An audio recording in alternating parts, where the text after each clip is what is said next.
Good morning and greetings from Northumberland on another normal summer morning. A nice temperature, a nice bit of sunshine, and no oppressive heat.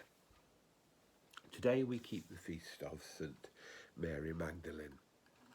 She was accorded the title by the early church of the Apostle to the Apostles, the one who took the news of the resurrection to the apostles of Jesus Christ. And that's because she was there. And she was there to be a witness to the resurrection because of her love and devotion to Jesus. It was because of her love and devotion to Jesus, who was supposed to have healed and called her, that she was one of the women who were always there serving and alongside the apostles. That she was one of the people who stayed faithful to Jesus and stood there with the group of the most faithful at the cross.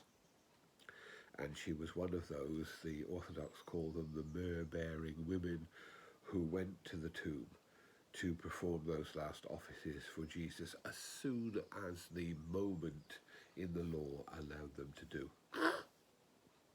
She was there because she loved and followed Jesus.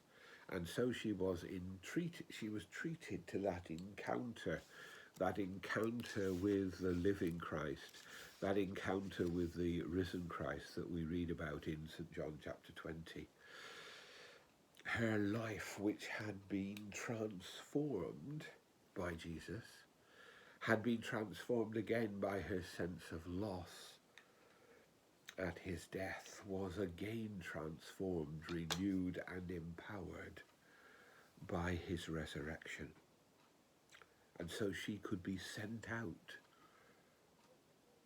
from the place of resurrection to share the news with the others, to be the apostle to the apostles.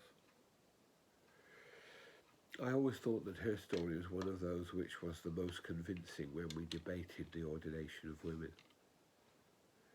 That she should be chosen to be the apostle by Jesus seemed to me to be a conclusive part of the argument that we were having.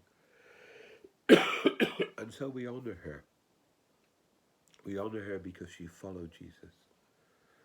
We honour her because she stayed faithful to Jesus. We honour her because she's endured the pain of following Jesus. And we honour her because she shared the power of the resurrection with others.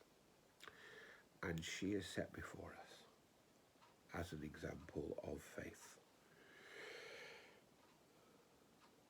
Throughout our world, there are people enduring all of those experiences.